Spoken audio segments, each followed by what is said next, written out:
Readymade kurti को कैसे ठीक करें जिसमें बहुत ज़्यादा शोल्डर है, ओवर साइज़ है, शोल्डर बहुत ज़्यादा लटक रहे हैं, चेस्ट पे भी बहुत ज़्यादा लूज़ है, तो इसको कैसे ठीक करते हैं। तो यहाँ पे मेरे पास 2 शॉर्ट कुर्ती आई हैं, तो मैंने सोचा मैं आपके साथ शेयर कर देती हूँ। तो सबसे पहले तो मैं साइज़ देख रही हूँ कि मुझे कितना कम करना है। मुझे ये 42 साइज़ में कंप्लीट करना है और ये 3 इंच एक्स्ट्रा हो रही है कुर्ती साइडों से। लेकिन मोस्ट इम्पॉर्टेंट है कि इसका शोल्डर बहुत ज़्यादा ड्रॉप हो रहे हैं, मतलब कि 3-4 इंच बाहर की ओर लटक रहे हैं। सबसे पहले इसके बटन को बंद करेंगे, वरना सेंटर हमारा बिगड़ जाएगा। तो बटन को अच्छे से बंद कर देंगे, फिर इसे अच्छे से फोल्ड करके रखेंगे। अब यहाँ पे साइड में कुर्ते वाली जेब लगी है, उसे भी हटाऊंगी मैं, कॉलर को भी हटाऊंगी, स्लीव्स भी कट करूंगी। मतलब ये कहने का मतलब है इसे हम पूरा अनस्टिच करके दोबारा से रेडी करेंगे, क्योंकि ये देखने में वरना अच्छी नहीं लगेगी। एक बार मैंने फिटिंग किया तो मुझे जचा नहीं, तो मैंने सोचा मैं इसे पूरा कट करके सही करूँगी। अब यहाँ से ना हमें कट कर देना है शोल्डर को। कैसे करना है, जैसे कि हम नॉर्मली कॉलर वाले में फुल शोल्डर रखते हैं, तो मैं यहाँ पे रखूँगी 7 इंच। 42 चेस्ट में 7 इंच का शोल्डर सही रहेगा। और आर्मोल वाली लाइन से मिला देंगे। आर्मोल बहुत ज़्यादा बड़ा है, इसे भी कट करना है मुझे। तो अब हम यहाँ पे 1.5 इंच पे गोलाई कर देंगे और यहाँ से कट कर देंगे। तो शोल्डर भी हमारा यहाँ से कम हो जाएगा और आर्मोल भी हमारा कम हो जाएगा। आर्मोल कम कैसे होगा वो भी मैं आपको बताऊंगी। तो हम क्या करेंगे, अब जब भी हम बाजू हटा के कटिंग करते हैं ना, शोल्डर कट करते हैं साइड का, तो आर्मोल बहुत बड़ा हो जाता है। उस आर्मोल को भी हमें छोटा करना है, तो हम कैसे करेंगे। तो सबसे पहले हम स्लीव्स को कट कर लेते हैं। स्लीव्स की लंबाई भी ज़्यादा थी, तो इसे भी हम अच्छे से पहले गोलाई के साथ कटिंग करेंगे। और ये खादी कॉटन है, तो मुझे संभालने में बहुत ज़्यादा प्रॉब्लम नहीं हो रही है, सिल्की कपड़े में होती है। तो अच्छे से सेट करके रखना है। यहाँ पे हम सेंटर कट लगा देंगे। तो ये हमारी स्लीव्स कट हो चुकी हैं। अब इस कॉलर को भी हटा देंगे, क्योंकि हमें कॉलर दोबारा लगाना पड़ेगा। अगर हमने डायरेक्ट स्लीव अटैच कर दी तो ये आर्म होल बहुत बड़ा होगा और बहुत ही ज़्यादा गंदा लगेगा, और स्लीव्स भी उसमें कंप्लीट नहीं बैठेगी, ऐसा होता है ना। तो उस केस में हमने क्या करना है, सबसे पहले तो पूरे कॉलर को हटा देंगे। हटाने के बाद अब इस पूरी कुर्ती को अच्छे से सेट करके रखना है। यहाँ पे जो एक बटन है ना ऊपर वाला, वो मैं हटा दूँगी, क्योंकि एक बटन हमारा कटिंग में चला जाएगा, क्योंकि मुझे नेक भी दोबारा रेडी करना है। अब इसे अच्छे से प्रेस वगैरह कर लेना है, अगर आपका सिकुड़ा हुआ कपड़ा है तो। आप इस तरह से ना किसी भी कुर्ती को सेट कर सकते हैं, जितनी भी कॉलर वाली कुर्तीज़ हैं और जो नेक वाली कुर्तीज़ हैं, उनकी वीडियो भी चैनल पे है। अब मैं यहाँ से ऊपर की ओर से जितना मुझे आर्मोल बड़ा लग रहा है उतना मैं उड़ा दूँगी। मुझे 2 इंच एक्स्ट्रा लग रहा है आर्मोल। वैसे कॉलर वाले में 1 आध इंच एक्स्ट्रा चल जाता है, लेकिन और ओवर 2 इंच एक्स्ट्रा है ये। तो मैंने 2 इंच ऊपर से उड़ा दिया, और इससे कोई लेंथ पे फ़र्क नहीं पड़ेगा, क्योंकि वो ज़्यादा ही ड्रॉप था इसीलिए। अब यहाँ पे हमने फ्रंट वाली साइड पे 2.5 इंच की चौड़ाई पे और 2 इंच की लंबाई पे नेक को कट करेंगे, क्योंकि ये स्टैंड कॉलर है, इसीलिए राउंड कॉलर नहीं है। राउंड कॉलर में थोड़ा नेक और ज़्यादा बड़ा होता, पर ये स्टैंड कॉलर है। यहाँ से हम अच्छे से सेट करके कट करेंगे। तो मैं यहीं पे था थोड़ा कट करने लगी, पर मैंने सोचा कि मैं दूसरी साइड की जो पीस निकला है उसी से मेज़र कर लेती हूँ, जिससे कि छोटा बड़ा होने का कोई चांस नहीं है। तो उसी पीस को मैंने रख लिया, और जितना उस साइड कट किया था उतना ही मैं इस साइड कट कर दूँगी। कहने का मतलब है छोटा सा नेक कट करना है, बस इतना समझ लो आप, ठीक है। अब इसे फोल्ड करके एक बार रीचेक करेंगे कि भी हमारे दोनों शायद की शोल्डर पट्टी सेम आ रही है कि नहीं आ रही है। अगर कम ज़्यादा है तो उसे फिनिशिंग से कट करेंगे। देखो हल्का सा अंतर आ रहा है ना, ये चीज़ें होती हैं फिनिशिंग से काम करने की, थोड़ा स्लो और थोड़ा पेशेंस के साथ। ये मैंने कट कर दिया। अब हमारी शोल्डर पट्टी भी इक्वल हो गई है। अब फिटिंग के निशान लगाएंगे, तो बीच सेंटर से चेस्ट का चौथाई भाग लेंगे। तो मुझे 42 चेस्ट में रेडी करना है, तो 10.5 इस साइड और 10.5 दूसरी साइड, मतलब कि टोटल हमें करना है 21 इंच। क्योंकि चेस्ट हमारा है 42, तो 10.5 मैं इस साइड लगाऊंगी, 10.5 दूसरी साइड। बीच का सेंटर लेके ही आपने फिटिंग के निशान लगाने हैं। अब लगाएंगे कमर का। तो कमर हमें कैसे पता चलेगा, ऊपर से हम 15 इंच पे निशान लगा देंगे कमर का, क्योंकि कुर्तीज़ में थोड़ी कमर और हिप थोड़ा लंबा ही अच्छा लगता है। ये शॉर्ट कुर्ती है। यहाँ पे कमर का चौथाई भाग लगा देंगे जितना आपको चाहिए होगा, और नीचे हम हिप पे, हिप राउंड जो रहेगा वहाँ पे लगा देंगे। और ये शॉर्ट कुर्ती है, तो 5 इंच के चाक रहेंगे नीचे की ओर से, छोटे छोटे से, जैसा आप देख सकते हो। चाक पे मुझे ज़्यादा कोई लूज़ नहीं करना है, तो चाक बनाने भी नहीं पड़ेंगे मुझे। अब यहाँ पे साइड में पॉकेट है, इसे भी हम दोबारा से लगाएंगे, क्योंकि जैसे लगी थी वैसे ही हमें कंप्लीट करके देना पड़ेगा। सबसे पहले हम शोल्डर जोड़ेंगे, ठीक है। तो जैसे हम सिंपल कुर्ती स्टिच करते हैं नॉर्मल राउंड कॉलर वाली, वैसे स्टिच करना है।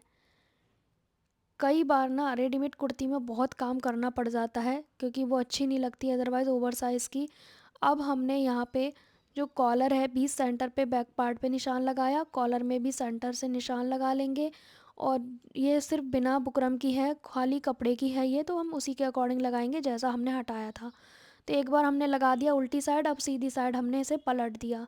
इसी तरह से पूरे कॉलर को कंप्लीट करेंगे।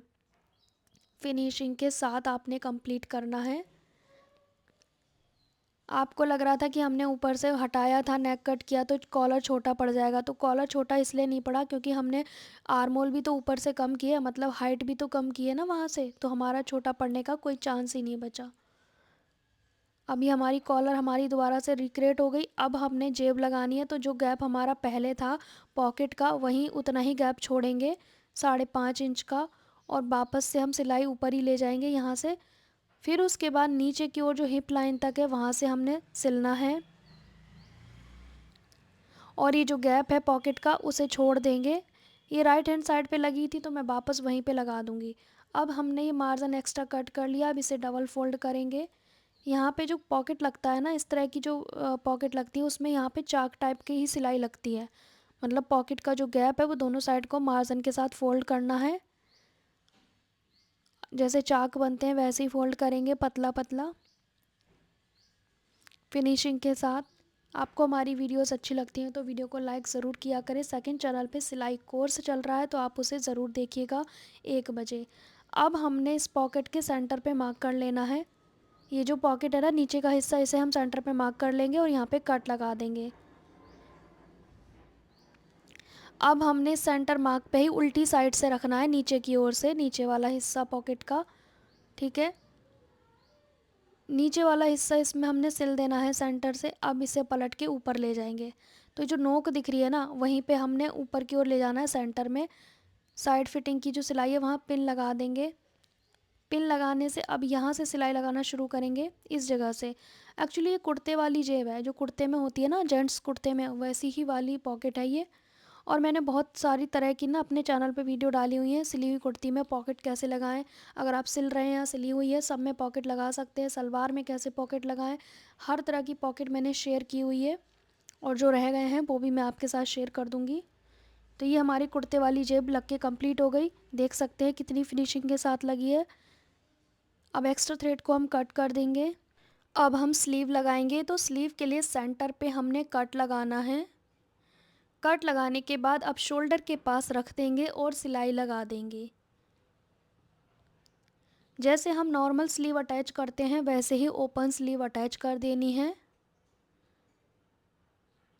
1/2 इंच का दबाव लेते हुए। अब हमने दूसरी साइड से भी हाफ स्लीव को अटैच कर देना है। शोल्डर मार्जिन उस साइड रहेगा जिस साइड पे हमारा कॉलर की साइड मार्जिन है। पूरा स्लीव अटैच करने के बाद नीचे की ओर से सिलाई लगाना शुरू करेंगे।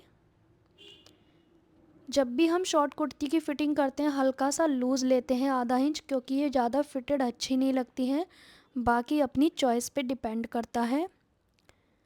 अच्छे से सेट करके हम पूरी कुर्ती पे सिलाई लगा देंगे। तो इस तरह से आप किसी भी कॉलर वाली कुर्ती को सही कर सकते हैं, शोल्डर ज़्यादा है तो। और फ्रंट में डीप नेक है, उस कुर्ती को कैसे ठीक करना है मेरे दोनों चैनल पे आपको वीडियोस मिल जाएंगे, जिसमें शोल्डर को भी कम किया है, आर्म होल की भी कटिंग की है, आर्म होल प्लेट भी डाली है और पूरी कुर्ती को फिट किया है, साइड के चाक भी फोल्ड करे हैं। तो रेडीमेड कुर्ती को इस तरह से आप ठीक कर सकते हैं मेरे चैनल पर बहुत सारी वीडियोज़ को देख के, क्योंकि हर तरह की कुर्ती में अलग अलग समस्याएं होती हैं, तो सभी की वीडियो मैं ज़्यादातर डाल देती हूँ। दूसरी साइड से भी हम सेम फिटिंग करके इसे कंप्लीट कर लेंगे। जब भी शोल्डर ज़्यादा होता है उसे कट करते हैं तो हमेशा आर्म होल बढ़ जाता है, क्योंकि आर्म होल की भी कटिंग होती है, इसीलिए तो हमें आर्म होल को ऊपर से ही छेड़ना पड़ता है। अब यहाँ पे आप देखेंगे मैंने दोनों ही कुर्ती को स्टिच कर लिया है कम्प्लीटली, और दोनों को ही हमने कॉलर हटाया है, शोल्डर कट किए हैं, आर्म होल छोटे करे हैं, स्लीव कट करके दोबारा लगाए हैं। कहने का मतलब है जो मैंने अभी आपके साथ शेयर किया है, सिखाया है ना एक कुर्ती में, सेम प्रोसेस मैंने दूसरी कुर्ती में भी किया है। तो दोनों ही कुर्ती हमारी बनके कंप्लीट हो गई हैं। तो जो लोग कहते हैं रेडीमेड कुर्ती में सिर्फ एक सिलाई लगानी है, तो आप देख सकते हो ये एक सिलाई का काम था या फिर दोबारा से रिक्रिएट करना था। तो इस तरह की चीज़ें हो जाती हैं। सो गाइज़, आप लोग बताइएगा कि आपको मेरी ये टिप्स एंड ट्रिक्स कैसी लगी। मैं सिलाई की बहुत सारी वीडियोस आपके साथ शेयर करती रहती हूँ। क्या आपने इस वीडियो से कुछ सीखा है? अगर मेरे समझाने का तरीका आपको अच्छा लगा है तो वीडियो को लाइक शेयर करना और बहुत सारा प्यार देना। सेकंड चैनल पे विगनर के अकॉर्डिंग सिलाई कोर्स चल रहा है, 1 बजे डेली वीडियो अपलोड हो जाता है, तो आप उस वीडियो को भी देखा करें, जिससे विगनर्स को बहुत हेल्प होती है। लिंक आपको कम्युनिटी पोस्ट पर मिल जाएगा।